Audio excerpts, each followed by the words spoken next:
Hola amigos, ¿cómo les va? Mi nombre es Arturo Zavala, soy economista, docente de macroeconomía.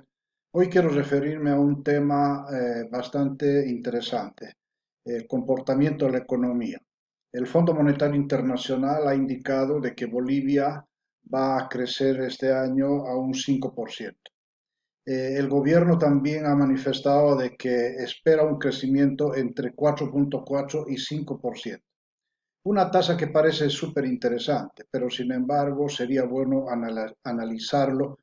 ¿Qué es lo que ha sucedido a lo largo de los últimos 10 años? Y para eso me voy a remitir a unos datos que lo voy manejando permanentemente, precisamente en mis clases de macroeconomía. A ver, aquí les muestro en términos, en valores absolutos, a cuánto ha llegado eh, la producción total, ese PIB a nivel nacional, ¿no es cierto? El 2011, por ejemplo, habíamos llegado a producir un total de 24.232 millones de dólares. El 2012, 27.282. Y así hemos ido avanzando, hemos ido subiendo, hemos ido creciendo, ¿no es cierto? Hasta llegar al pico más alto el año 2019 con 41.282 millones de dólares. El 2019, como ya es sabido, producto de la crisis de sanidad, el COVID-19 ha hecho de que todas las economías dejemos de funcionar. ¿No es cierto? Se ha congelado la economía, se ha congelado por este tema precisamente del COVID. Entonces, hemos entrado en cuarentena todo el mundo, ¿verdad? A raíz de eso, Bolivia ha tenido un crecimiento negativo del 6,20%. Es decir, de los 41.482 millones que habíamos llegado a producir el 2019, el 2020 hemos alcanzado a producir tan solo 38.910 millones de dólares. Ahora, si decimos que va a crecer en 5%, o como lo dice el Fondo Monetario Internacional, 5%, nuestra economía este año llegaría a producir un total de 40.856 millones de dólares, menos que el 2019. Es decir, no estaríamos reponiendo toda nuestra producción a ese momento en el que se congeló la economía, ¿no es cierto? Y en términos relativos, aquí está, ¿verdad? Hemos ido creciendo en 5,7, 5,18, 6,78, etcétera. Y si esto lo analizamos por quinquenios, el primer quinquenio, un promedio de 5,49, el segundo quinquenio ha sido 1,75, sin tomar en cuenta todavía el 2021, que es un estimado precisamente del Fondo Monetario Internacional.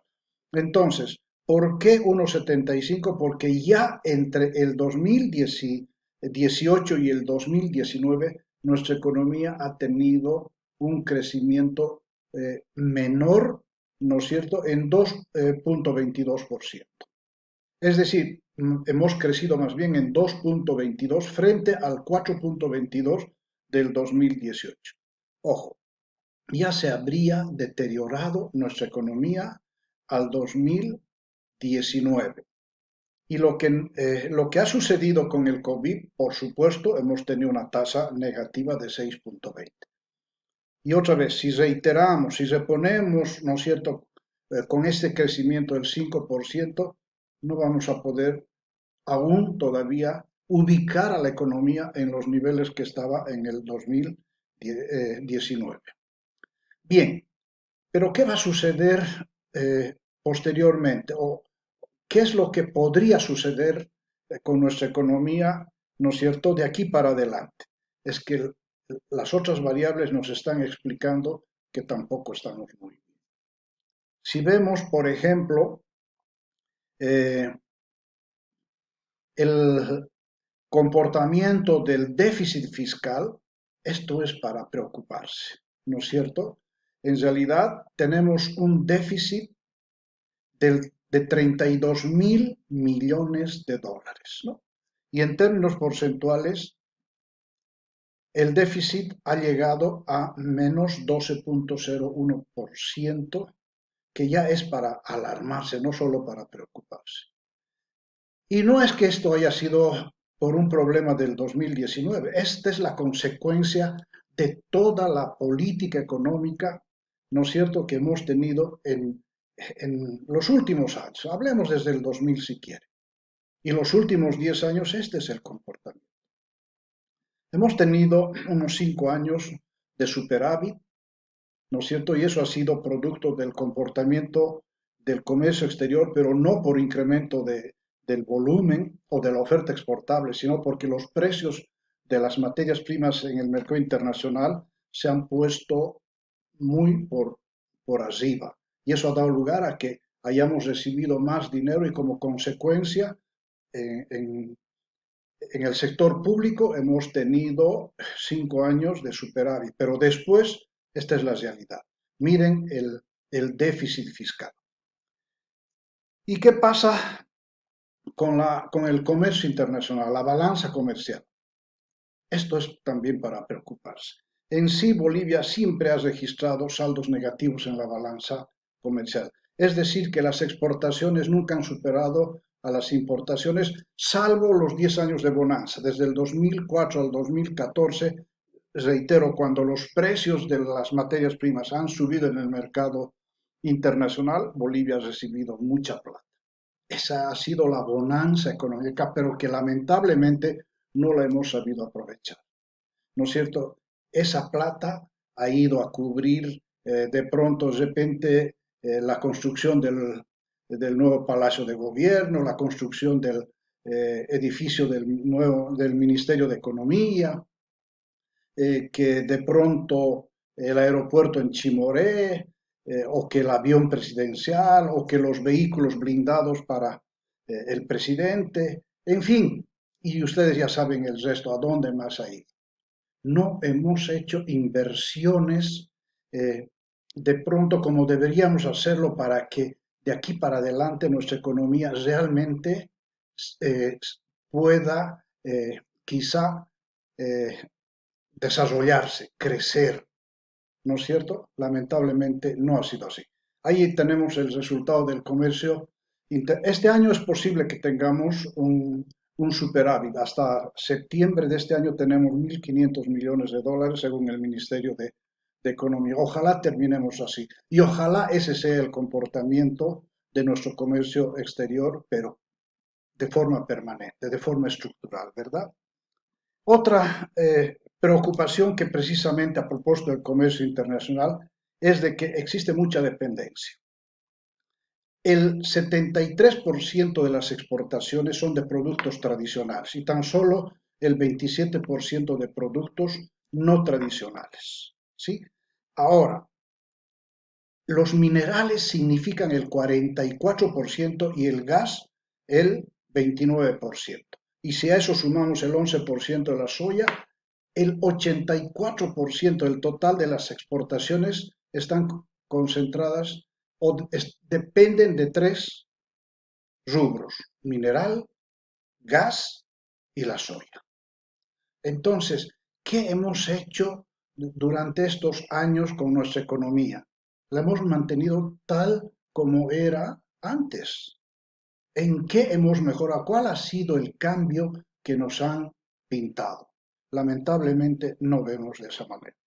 Otro problema, en realidad, a consecuencia del resultado precisamente del comercio internacional, ¿qué es lo que ha sucedido? Que nuestras reservas internacionales de los 15.000 millones que habíamos llegado al 2014, precisamente con esa bonanza económica que les decía que desde el 2004 hasta el 2014 hemos tenido saldos positivos, evidentemente hemos acumulado reservas internacionales hasta 15.000 millones de dólares. Pero como hemos vuelto a nuestra realidad, porque los precios también descendieron de las materias primas, ahí está. Nuestras reservas internacionales se han agotado hasta llegar a 5.245 millones de dólares en el 2020. Y ya a junio del 2021 llegaron a 4.607 millones de dólares. Aquí ha sucedido algo interesante también. El 23 de agosto el Fondo Monetario Internacional ha emitido derechos especiales de giro que ha distribuido entre todos los miembros. A nosotros nos ha tocado prácticamente 326 millones de dólares en derechos especiales de giro o 230 millones de derechos especiales de giro.